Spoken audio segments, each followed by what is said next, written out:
Buscamos en nuestras Biblias el capítulo 61, que nos corresponde en este día estudiar del libro de Jeremías. Capítulo 61 del libro de Jeremías. Y vamos a leer únicamente del 1 al 4, ¿verdad?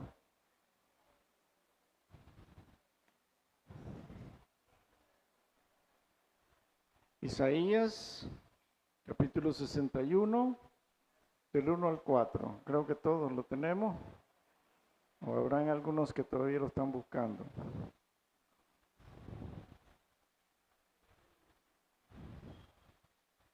Si no lo hay en el índice es bien fácil.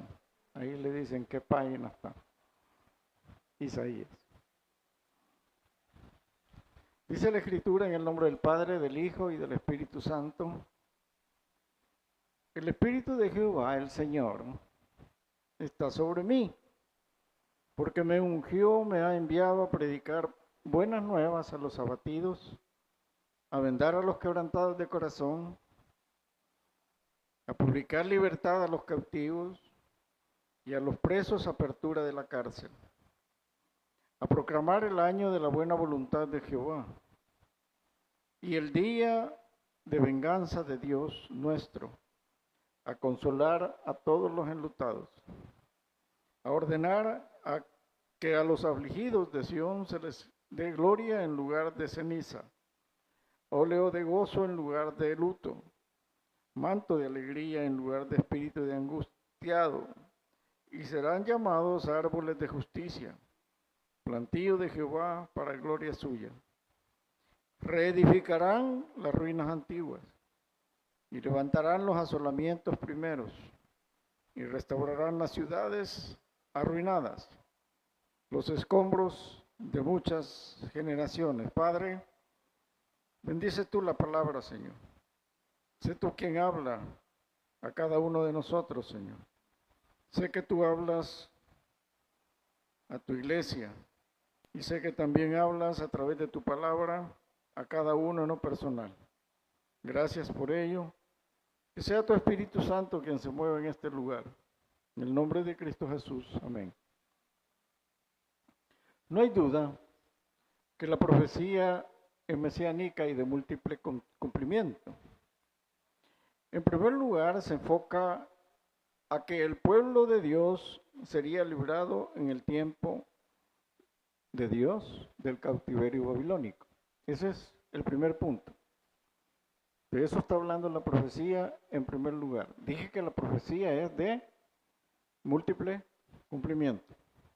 En segundo lugar, anuncia claramente la llegada del Mesías en su primera venida, así como las señales que haría en cuanto a las enseñanzas y milagros que verían ellos y de los cuales nosotros tenemos conocimiento, sucedieron en esos 3 años de ministerio.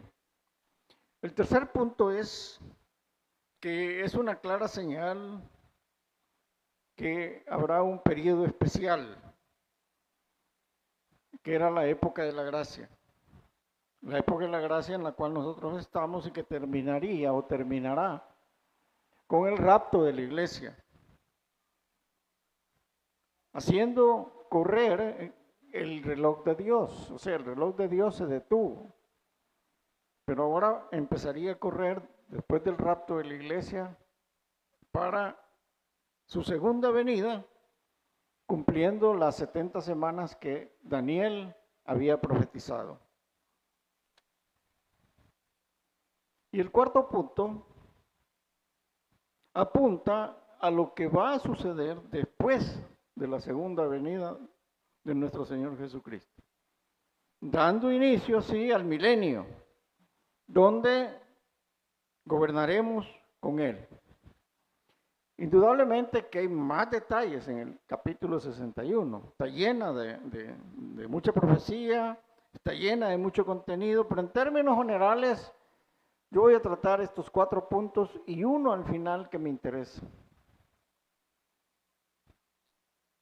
El primer punto se explica con relación a la esclavitud babilónica. Es decir, nos habla en los versículos 1 y 2 que dice que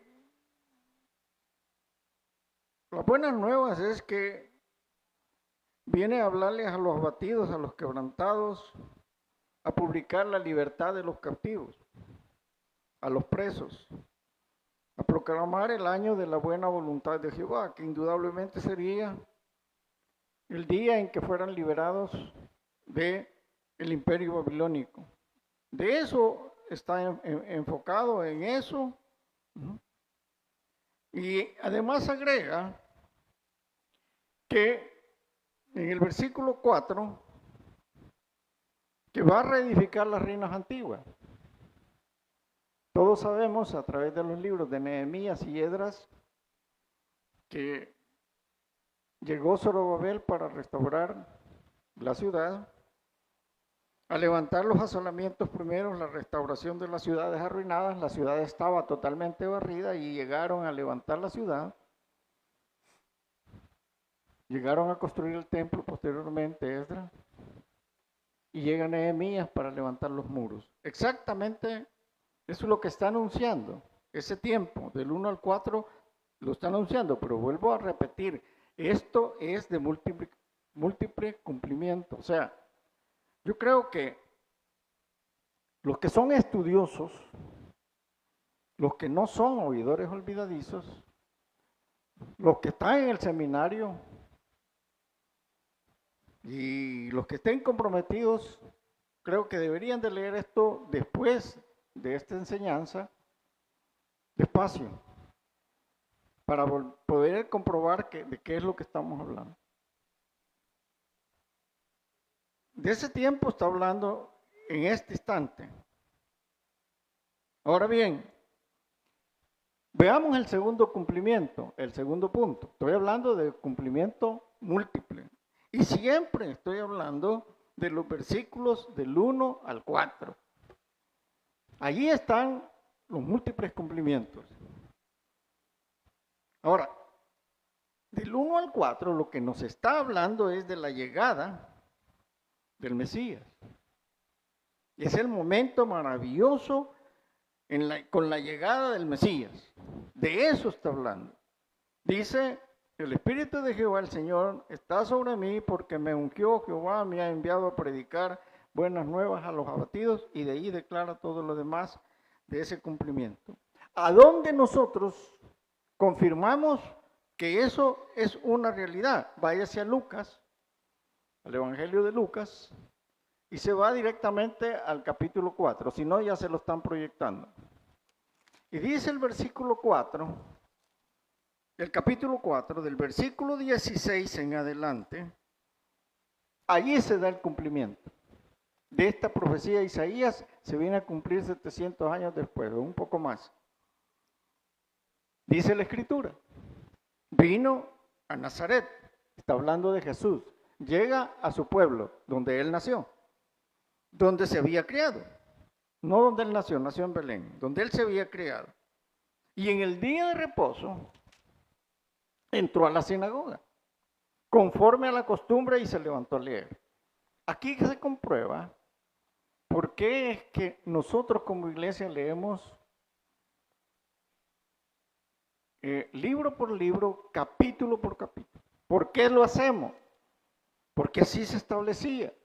En el día que el Señor se presentó a la sinagoga, correspondía en ese día precisamente leer Isaías 61, que es lo que estamos haciendo. Y se le dio el libro del profeta Isaías, y habiendo abierto el libro, halló el lugar donde estaba escrito. Si usted compara la escritura, es exactamente la profecía de Isaías 61. El Espíritu del Señor está sobre mí, por cuanto me ha ungido para dar buenas nuevas a los pobres. Me ha enviado a sanar a los quebrantados de corazón, a pregonar la libertad de los cautivos y vista a los ciegos, a poner en libertad a los oprimidos, a predicar el año agradable del Señor. Y aquí viene lo más hermoso. Y enrollando el libro, lo dio al ministro y se sentó. Y los ojos de todos en la sinagoga estaban fijos sobre él. Se sentó al frente de ellos y comenzó a decirles: hoy se ha cumplido esta escritura delante de vosotros. Y todos daban buen testimonio de él y estaban maravillados de las palabras de gracia que salían de su boca y decían: ¿no es este el hijo de José? Y él les dijo: sin duda me diréis este refrán médico, cúrate a ti mismo de tantas cosas que hemos oído que se han hecho en Cafarnaúm.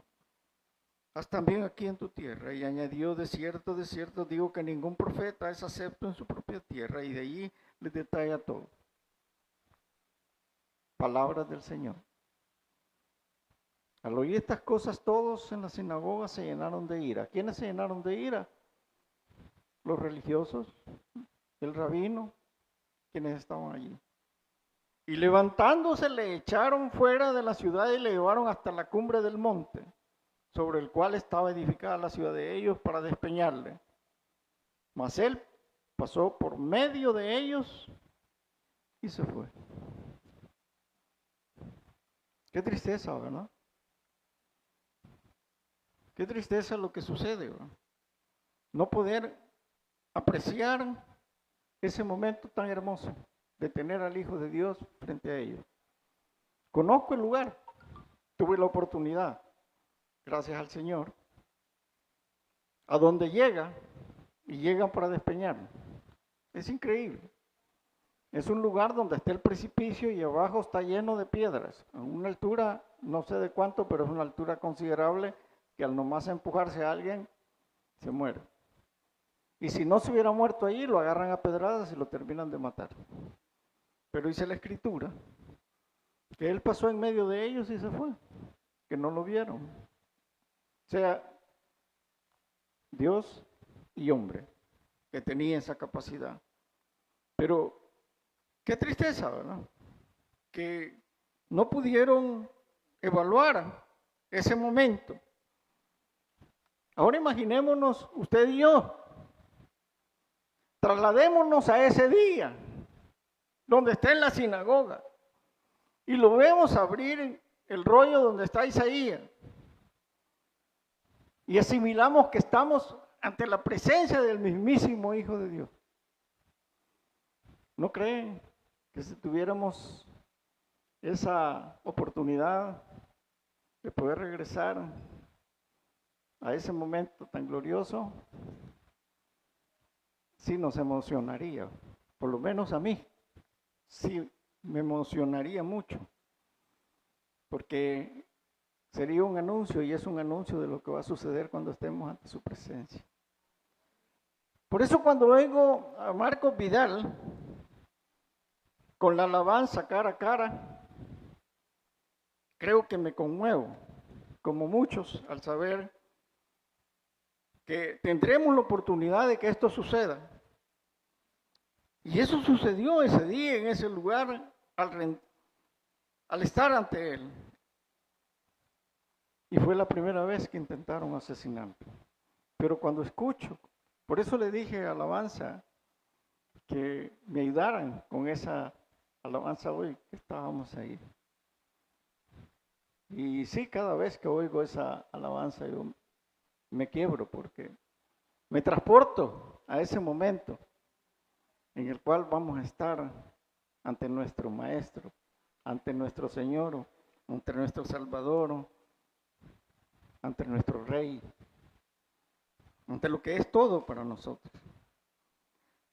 Lo que se detalla del versículo 1 al 3 fue exactamente lo que hizo en el ministerio en la tierra.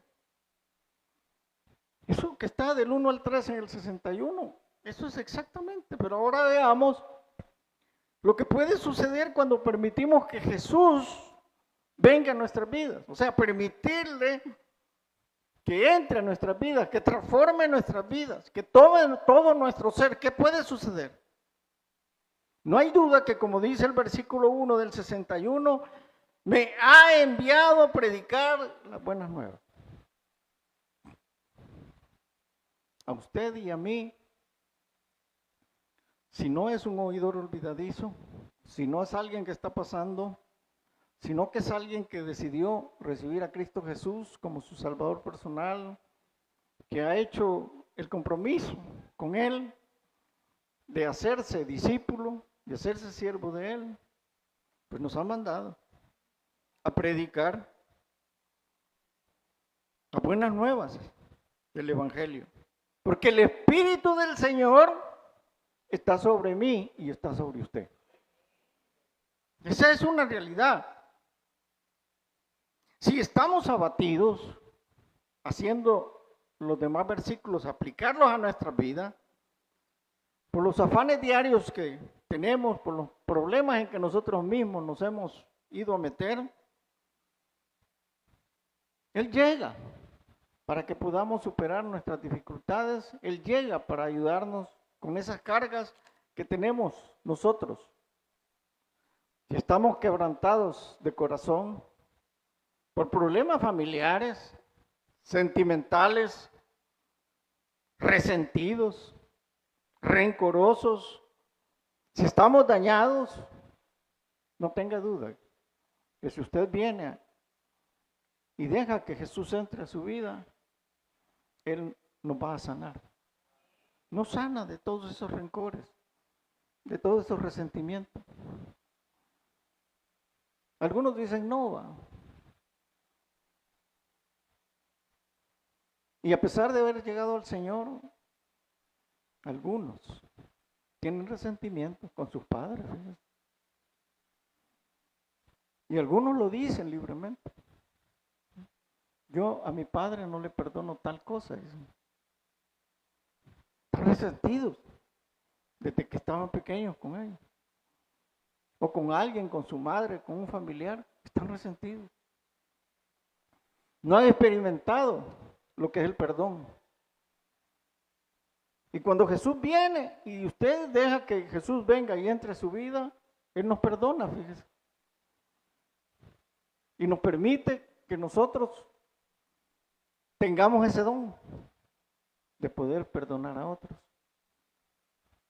Es que nos gusta ser perdonados, porque cometemos errores, unos más, otros menos. Pero perdonar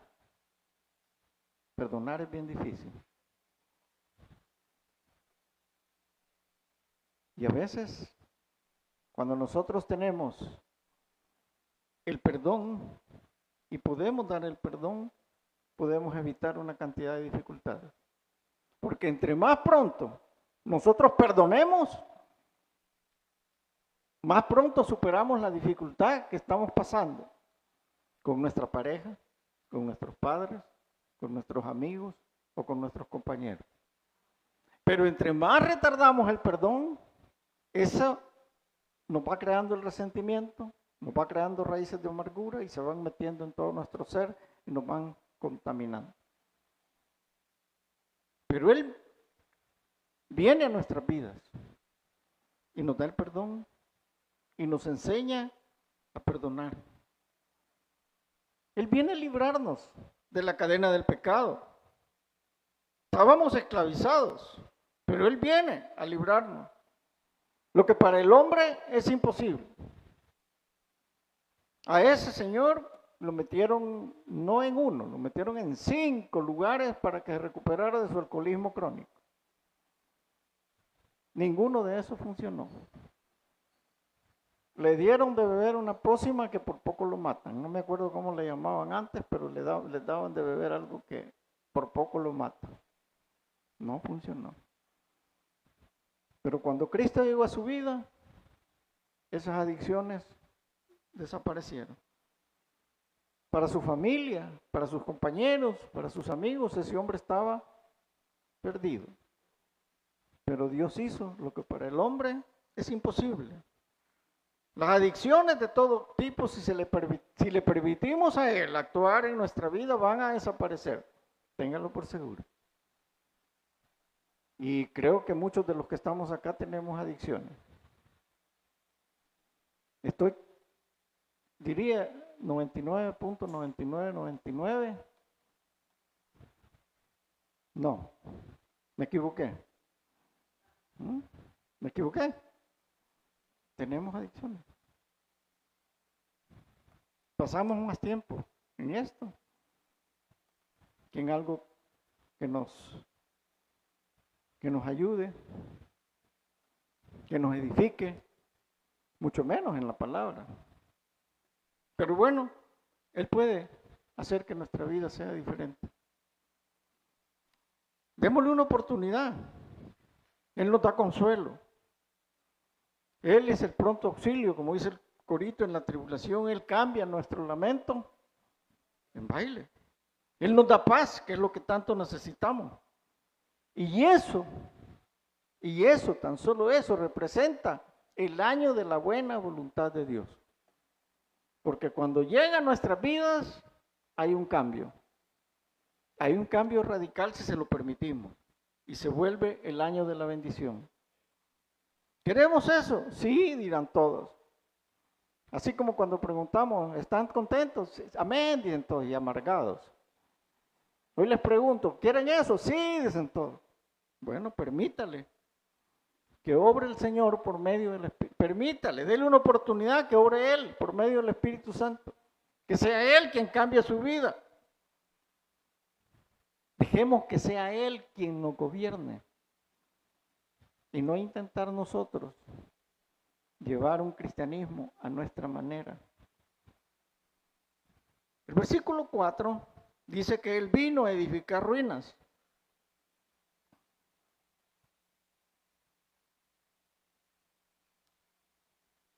A restaurar.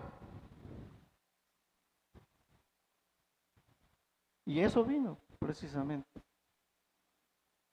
Matrimonios, hogares en ruinas. Es que no me entienden. Es que esto ya se acabó. Es que esto ya es pura costumbre. Es que nos quejamos de todo. Y no nos gusta nada.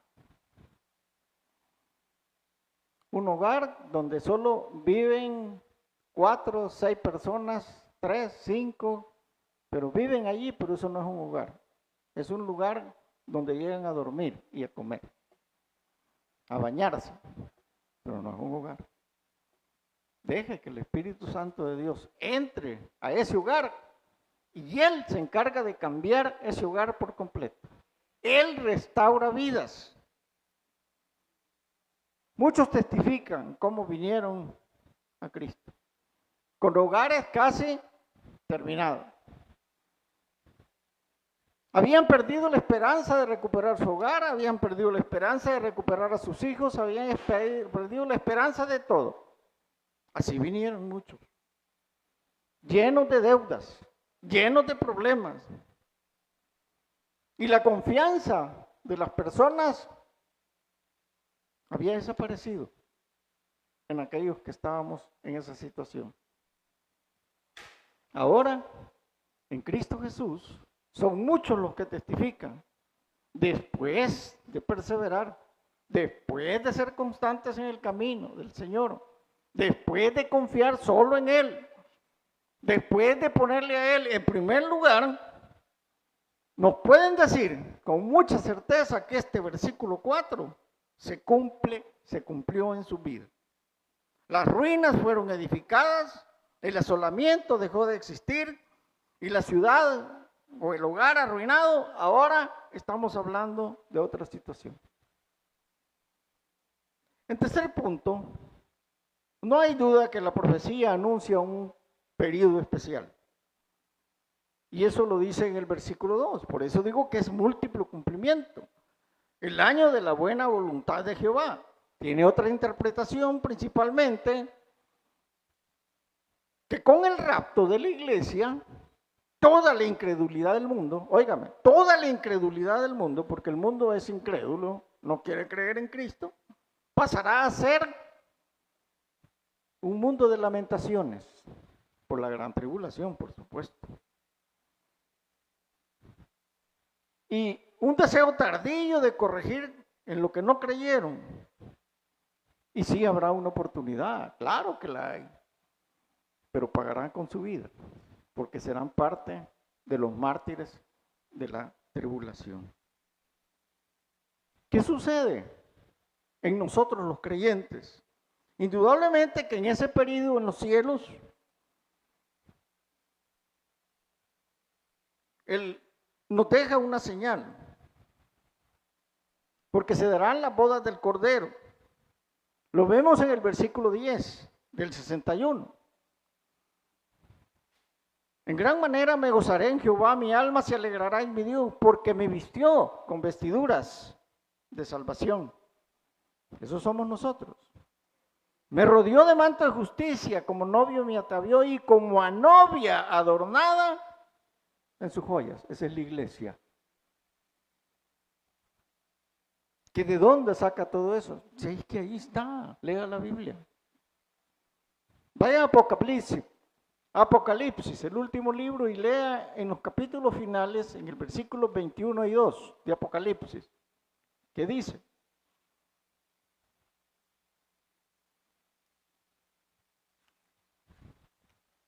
¿Ya lo oyó?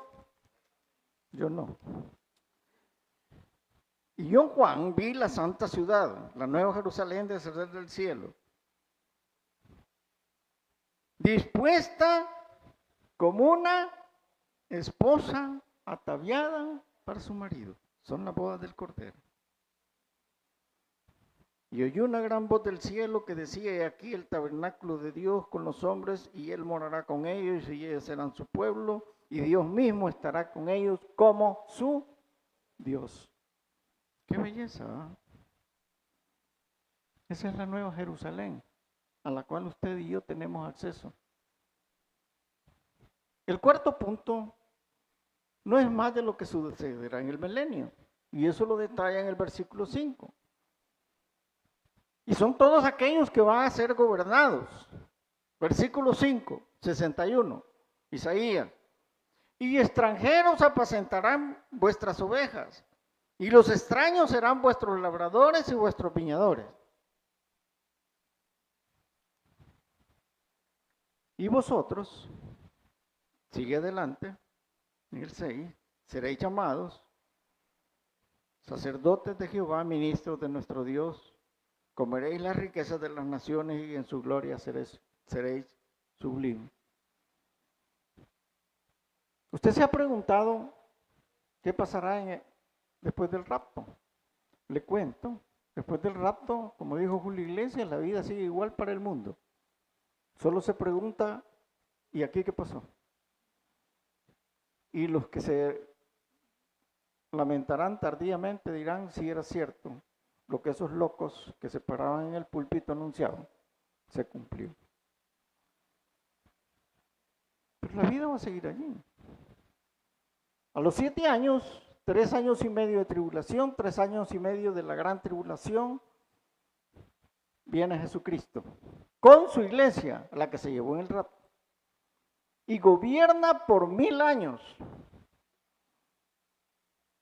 Pero los que están en el mundo van a seguir igual, reproduciéndose y caminando. Ellos no desaparecen, no dicen en ningún momento que van a desaparecer. Ellos van a continuar, pero van a ser gobernados. ¿Por quiénes? Por la iglesia de Cristo. Y ya no serán parte del pueblo de Israel espiritual, ya no son parte de la nueva Jerusalén, son extranjeros. Extranjeros, como dice la palabra, que van a apacentar vuestras ovejas, van a ser vuestros labradores, van a ser vuestros viñadores, y nosotros seremos llamados sacerdotes de Jehová y ministros de nuestro Dios. ¿Que dónde comienza todo esto para nosotros? Váyase a la primera carta de Pedro, Primera carta de Pedro. Y leamos el versículo 2, capítulo 2, versículos del 9 al 10. Primera carta de Pedro.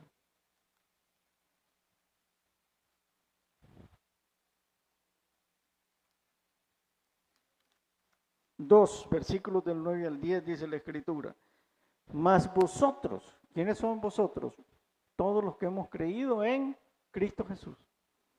Sois linaje escogido, real sacerdocio, nación santa, pueblo adquirido por Dios para que anunciéis las virtudes de aquel que os llamó de las tinieblas a la luz admirable.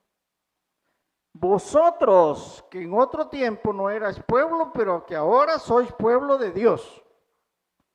Que en otro tiempo no habéis alcanzado misericordia, pero que ahora habéis alcanzado misericordia. Esos somos los que hemos creído en Cristo Jesús.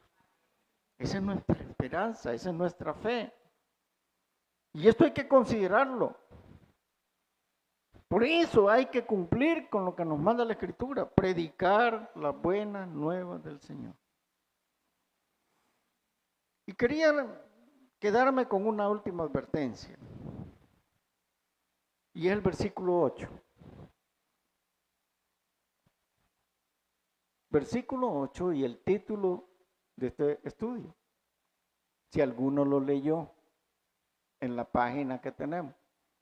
Si alguno se preguntó de qué está hablando este predicador.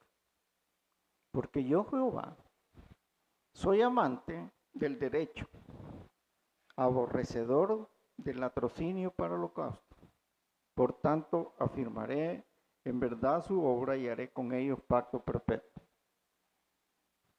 Pero hay algo que llama la atención en el versículo. El Señor aborrece el latrocinio para el holocausto. ¿Alguien sabe qué habrá querido decir cuando dice que aborrece el latrocinio del holocausto? ¿Alguien tiene alguna idea? ¿Alguien curioseó? ¿Alguien tomó el título y dijo, voy a ver qué quiso decir? ¿O alguien sabe qué es latrocinio? No patrocinio, eso es otra cosa. Latrocinio dice allí.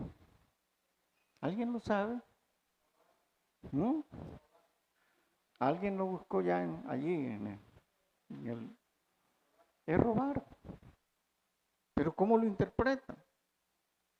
¿Cómo lo aplico? Porque él aborrece el latrocinio del holocausto. Se lo explico.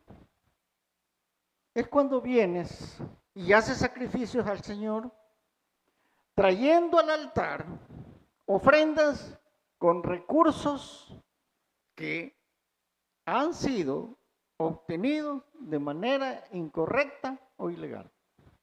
Repito, es cuando vienes al altar y haces ofrendas, haces ayudas, haces aportes, con fondos que has obtenido incorrectamente, injustamente o ilícita o ilegalmente ante Dios. De eso está hablando. Cuando nosotros obtenemos beneficios de explotar a las personas que trabajan para nosotros y a través de explotar al que trabaja para nosotros, nosotros estamos haciendo nuestro dinero, nuestro bien. Y venimos al altar con esos bienes, con ese dinero, a hacer ofrenda. Cuando nosotros cobramos usura, le cobramos arriba del interés que debería alguien pagar en una institución financiera, sino que por el contrario nos aprovechamos de su necesidad y le cobramos un interés bien alto y se conocen como usureros. Y ese usurero se está haciendo, digámosle, rico a costillas del necesitado. pero viene a los templos con una gran plante de santidad a aportar recursos. Cuando nosotros vendemos a un precio que no es el correcto,